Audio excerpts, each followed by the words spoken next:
honorários sucumbenciais, né, eles são honorários que as partes têm que pagar para o advogado. Então, como que funciona isso?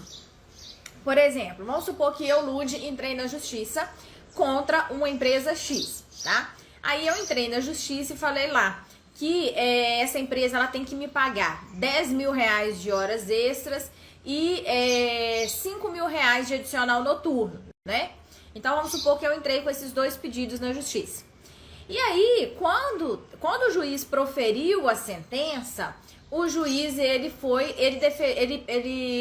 deferiu em favor do autor, deferiu a meu favor, né, nesse caso, só que apenas parcial. Ele falou assim, olha, realmente a Lud tem direito às horas extras e tal, no valor de R$10.000, no valor de R$10.000, né, o pedido dela, ela tem que apurar depois em liquidação de sentença. Só que, em relação ao adicional noturno, você não tem direito, você está errado, seu pensamento está errado e tal, a empresa não tem que te pagar adicional noturno. Ou seja, o que é sucumbir, né? Sucumbir é você perder aquilo, que você está pleiteando na justiça. Então, por exemplo, nesse caso, eu sucumbi à parte, eu fui sucumbente em relação ali, em relação à questão das horas do adicional noturno. E a empresa foi sucumbente em relação às horas extras, né? Porque eu ganhei.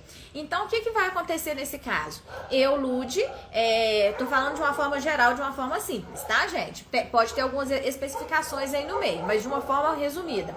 Eu, Lud, tenho que pagar, né, os honorários, geralmente é de 5%, geralmente não, a legislação estabelece de 5% a 15% para o advogado da empresa, tá? Em cima desse valor do adicional noturno aí, tá bom? E aí, em contrapartida, a empresa vai pagar para o meu advogado de 5% a 15%, de acordo com o que o juiz deferir, em cima do valor que eu ganhar de horas extras, tá bom? E aí, como que é feito o cálculo? Geralmente, o juiz, ele defere o seguinte, vamos supor que ele determina que é 10%. Normalmente, ele coloca o mesmo percentual para as duas partes, tá?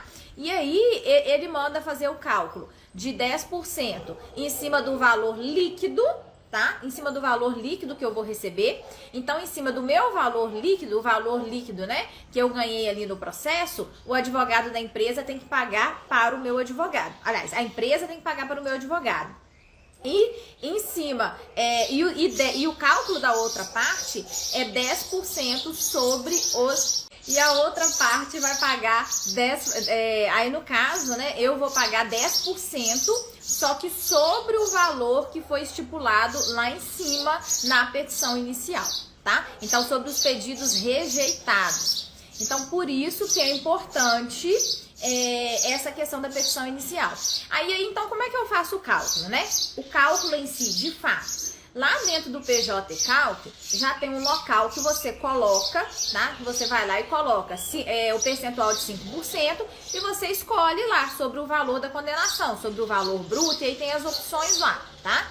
E para você fazer os pedidos rejeitados, o que você faz? Você vai lá na petição inicial e marca quais são os valores rejeitados. Para quem não conhece tanto a petição inicial, né? Lá na petição inicial, o advogado no final ele coloca. Então, por isso peço. Aí ele coloca lá, horas extras no importe de R$10.000, adicional noturno no importe de R$5.000, não sei o que no importe de tanto. E aí você faz um quadrinho mesmo, você coloca ali as verbas que foram pedidas, né? E aí os valores, e do lado você coloca aquilo que foi deferido ou não. Aí você acha a sua base de cálculo, tá? E aí você pode fazer de duas formas. Você faz o cálculo ali e só joga o valor dentro do PJ Calc, ou você lança a base de cálculo dentro do PJ Calc e depois você aplica o percentual sobre essa base de cálculo, tá? Então é possível fazer dessa forma. Então é assim que funciona essa questão dos honorários sucumbenciais, tá?